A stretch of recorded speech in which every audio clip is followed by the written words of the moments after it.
Moi, j'avais dit que cela ne devrait pas rester impuni. Voilà maintenant que quelqu'un a tenu ma voix et qui porte plainte contre Kone Katina pour atteinte à la sûreté de l'État.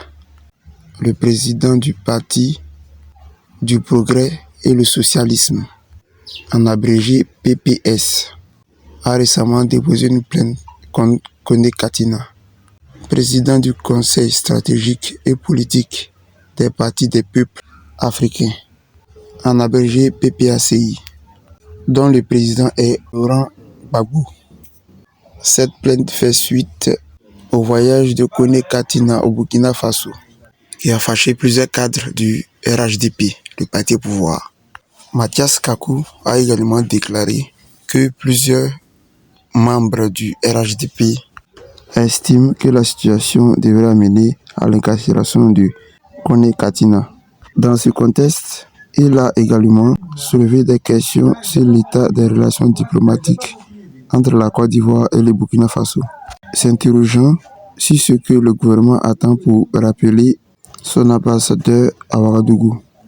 Et aussi, M. Kakou a exprimé son inquiétude concernant l'actualité politique nationale, en particulier la libération de l'ex-président Laurent Gbagbo, qu'il considère comme une injure pour les Ivoiriens. Effectivement, nous considérons que Laurent Gbagbo devrait être en prison en ce moment même. Et il a insisté sur le fait que Gbagbo ne devrait pas se présenter à la présidentielle de 2025, à raison de son inéligibilité. Nous le savons tous, juridiquement, Gbagbo ne peut pas être candidat.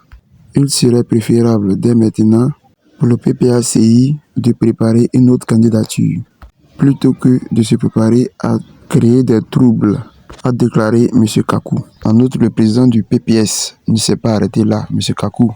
Il a même interpellé M. Stéphane Kipré, un cadre du PPACI, en insinuant qu'ils avaient découvert à son domicile un montant de 60 milliards de francs CFA. Cela ne va jamais changer quoi. Comment on peut découvrir un montant de 60 milliards de francs CFA à ton domicile? Vraiment, au PPACI, ils ne vont jamais changer cela. Et ce montant de 60 milliards de francs CFA a été découvert dans son domicile à Paris, dans un domicile parisien qui appartenait à Stéphane Kipré. Donc, il exige que toute la lumière soit faite sur cet argent. Avec tous ces faits, nous constatons une seule chose. L'opposition ivoirienne fait tout, oui, met tout en œuvre pour salir l'image de la Côte d'Ivoire. Et ça, nous interpellons le président de la République à veiller à ce que cela ne puisse pas nuire à la tranquillité, à la paix qui règne en Côte d'Ivoire.